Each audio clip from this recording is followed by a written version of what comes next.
Ветеран в отставке был в аэропорту, пытаясь успеть на рейс, но его грубо разбудили, когда экипаж отказал ему в доступе к самолету. Поэтому он позвонил по телефону, и когда экипаж услышал его, они сразу побледнели. Ветеран старой армии не смог сдержать своего волнения.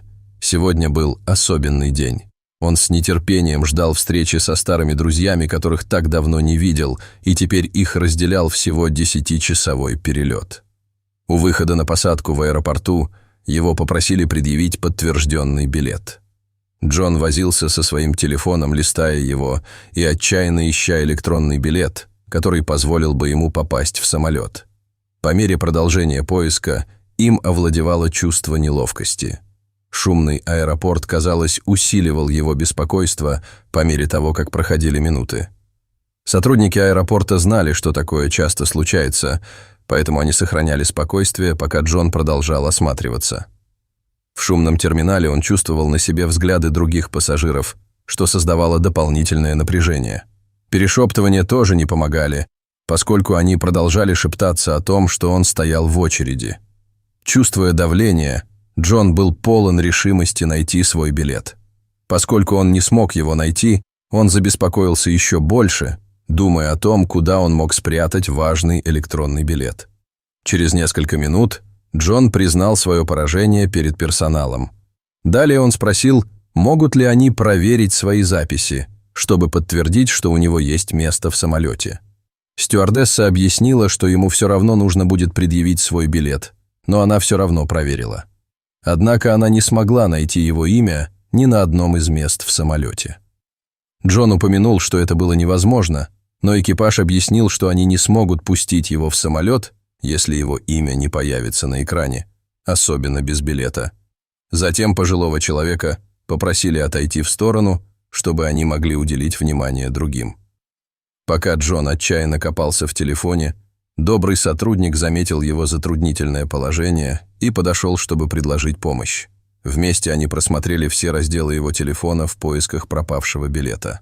В аэропорту царила оживленная суета, и все, кто проходил мимо, пялились на него, недоумевая, что происходит.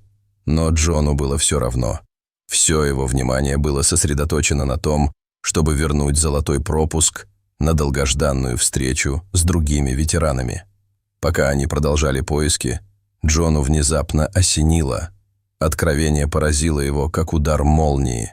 Он вспомнил, что в тот вечер, когда он намеревался приобрести билет на самолет, из-за минутной рассеянности ему пришлось прервать транзакцию. В своем стремлении обеспечить безопасность путешествия он забыл произвести оплату. С застенчивой улыбкой Джон признался в своей оплошности сочувствующему сотруднику, который не смог удержаться от довольной улыбки в ответ. Джон почувствовал себя ужасно, когда понял, что не покупал билет. Накануне вечером он лег спать, думая, что все в порядке, не зная, что на самом деле так и не заплатил за билет. Он чувствовал себя так глупо, приехав в аэропорт без билета. Он не только совершил глупую ошибку, но и теперь ее последствия угрожали сорвать долгожданное воссоединение со своими старыми армейскими приятелями. Мысль о том, что он подведет их и пропустит выступление, с которым должен был выступить, не давала ему покоя, это усугубляло чувство сожаления. Сбитый с толку и обескураженный, Джон оказался на перепутье. Мысль о том, что он вернется домой, не приняв участие в встрече выпускников, тяжелым грузом давила на него, оставляя кислый привкус во рту. Принять эту ситуацию было непросто. Он стоял посреди шумного хаоса аэропорта, в его голове проносились мысли о том, что делать дальше. Должен ли он продолжать попытки найти решение или признать поражение и вернуться назад? Эти вопросы кружили в его голове как стервятники, усугубляя и без того ошеломляющую атмосферу терминала аэропорта. Пока Джон бродил по оживленному терминалу, внешний хаос стал метафорой внутренней суматохи. Рекламные объявления, суета пассажиров и постоянный гул работы аэропорта служили фоном для поисков решения.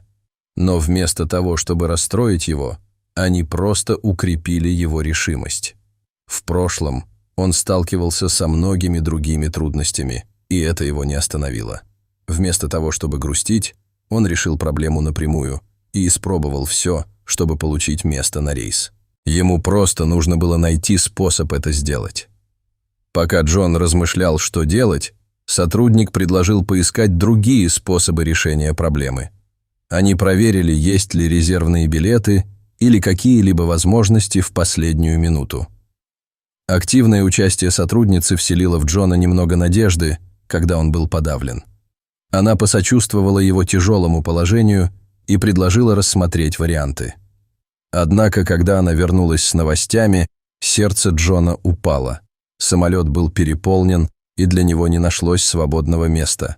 К этому времени сотрудница аэропорта была занята тем, что отвечала на вопросы других пассажиров. Она не могла уделить все свое внимание Джону и смущенно пожелала ему всего наилучшего, прежде чем исчезнуть в толпе пассажиров. Пожилой ветеран остался стоять перед тем же самым служащим, который быстро отпустил его всего несколькими минутами ранее. Когда они поняли, что он все еще там, стоит в очереди и требует внимания, они раздраженно фыркнули. Они часто имели дело со старыми пассажирами, но этот человек, казалось, был полон решимости заставить их тратить время впустую. Одна из стюардесс обошла свой столик и подошла к Джону, положив сильную руку ему на плечо, чтобы увести его подальше от очереди. «Сэр, у вас нет билета. Вас просто не может быть в этом самолете. Вам пора уходить», — усмехнулась она. «Я знаю, и мне очень жаль», — взмолился Джон. «Но мне действительно нужно было попасть на этот самолет. Пожалуйста, помогите мне». «Ни я, ни кто-либо другой ничего не может сделать. Иди домой», — наконец пробормотала она, уводя его от выхода. Ничуть не смутившись, пожилой ветеран вернулся к стойке регистрации. Он держался в стороне от очереди пассажиров, но по-прежнему держался поближе к стюардессам. Он точно знал, что иногда люди не садятся на свои рейсы, и не уходил, пока не убедился, что все пассажиры сидят в самолете. Персонал снова заворчал, но затем переключил свое внимание на других пассажиров. Они были полны решимости не обращать внимания на старика, пока он, наконец, не понял, что не сможет сесть на этот самолет. Рано или поздно он должен был устать, не так ли?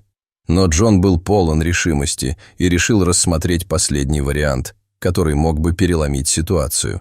С чувством срочности он потянулся к телефону и набрал номер, который потенциально мог изменить его ситуацию.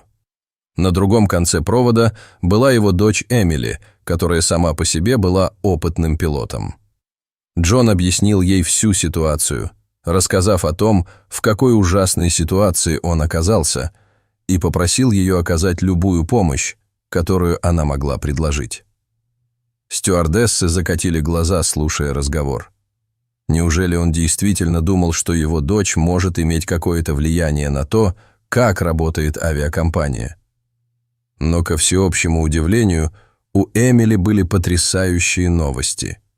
Джон не знал, что его дочь была тем самым пилотом, которого назначили на этот рейс, и она была на грани прибытия, когда раздался его звонок.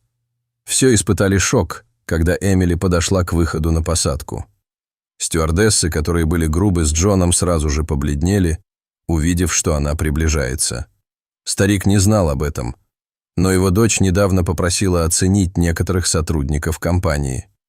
Авиакомпания получила бесчисленное количество жалоб на персонал и пыталась определить тех, кому нужно было напомнить, что они здесь, для того, чтобы помогать пассажирам, а не издеваться над ними. К сожалению, похоже было, что двое за стойкой не справились со своей задачей. Тем не менее, перед своим начальником. Стюардессы поспешили извиниться перед Эмили и объяснить, что они просто следовали правилам авиакомпании. В конце концов, у ее отца не было билета, и его ни за что не пустили бы в самолет, если бы он не был отцом пилота.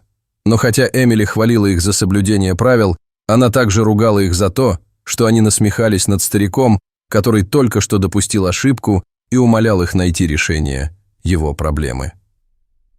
«Что бы они почувствовали, если бы с их собственным отцом так обошлись?» – спросила она их, фактически заставив замолчать. Повернувшись спиной к стюардессам, Эмили совершила чудо обеспечив своему отцу место в 1 классе. Очевидно, человек действительно не пришел, и его место было свободно для Джона. Старик в спешке направился к самолету в сопровождении своей дочери. К его удивлению, тот же самый член экипажа, который пытался ему помочь, уже стоял в дверях и приветствовал его теплой улыбкой. Джон выразил ей свою искреннюю благодарность и сказал Эмили, что она помогла ему справиться с этой сложной ситуацией. Пока Джон шел по самолету, следуя за дружелюбной стюардессой, атмосфера на борту была наполнена ожиданием. Пассажиры не знали, что капитан хотел сделать специальное заявление. Она воспользовалась переговорным устройством и рассказала, что в этом полете она впервые будет пилотировать своего отца, гордого ветерана, который служил стране. Это открытие разнеслось по салону, и волна удивления захлестнула пассажиров. Все высунули головы наружу, чтобы посмотреть, кто этот пожилой ветеран. Самолет превратился в сцену для спонтанного празднования военной службы Джона. Раздались аплодисменты, и по салону разнеслась сердечная благодарность за службу Джона. Они не знали, что Джон был выбран для получения награды за свою храбрость, и радостные возгласы и хлопки пассажиров заставили его почувствовать, что его ценят еще больше.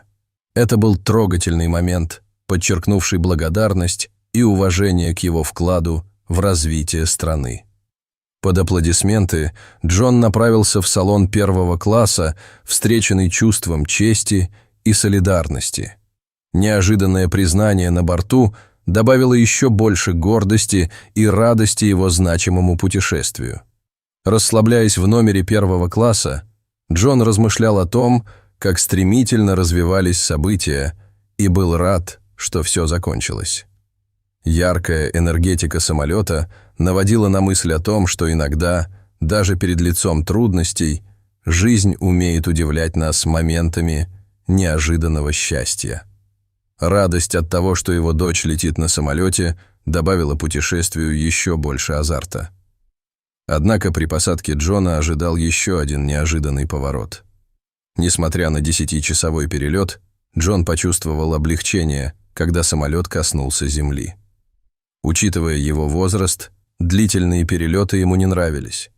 Когда он сошел на берег, теплые приветствия и улыбки попутчиков заставили его просиять в ответ. Джон задержался в зале ожидания аэропорта, ему не терпелось увидеть дочь и забрать свой багаж. Джон, сидевший в гостиной, был ошеломлен, когда к нему подошел молодой человек с заразительной улыбкой. Когда он представился как Мэтт Девера, его фамилия вызвала в памяти Джона что-то знакомое. Мэтт протянул руку для рукопожатия, и поскольку старик колебался, продолжил рассказ, который потряс Джона до глубины души. Мэтт рассказал, что Джон спас его отца, Мозеса Деверо, когда они служили в армии. Мозес рассказывал эту историю своему сыну бесчисленное количество раз, выражая бесконечную благодарность Джону за героический поступок, который в конечном итоге спас ему жизнь. Потрясение отразилось на лице Джона, когда он слушал искреннюю благодарность Мэтта и говорил о влиянии его действий на поколение. Несмотря на перерыв в регулярных контактах, Джон живо помнил, как спас Мозеса на поле боя.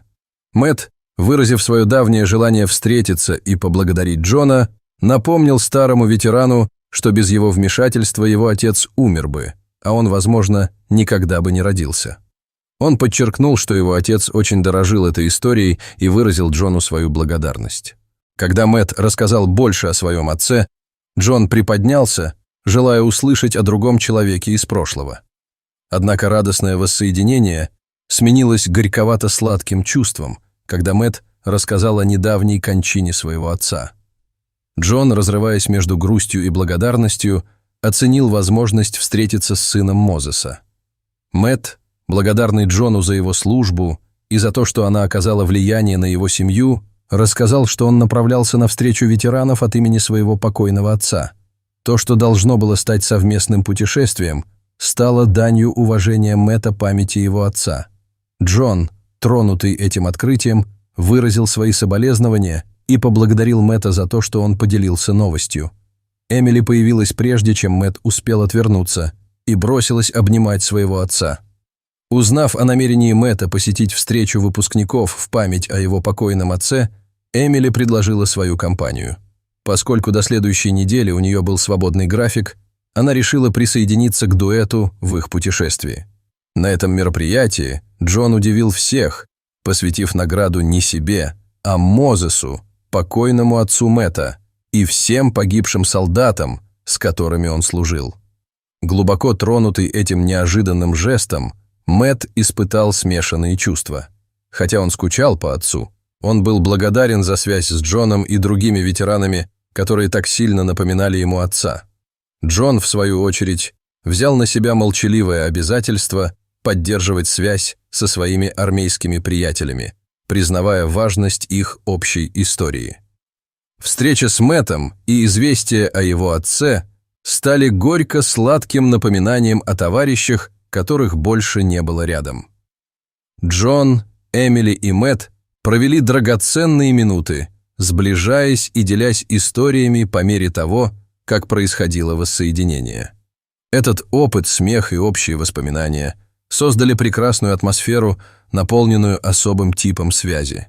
Он не мог не быть благодарен за неожиданные повороты событий, которые свели вместе старых друзей, новых компаньонов и следующее поколение, неся факел благодарности тем, кто посвятил свою жизнь служению.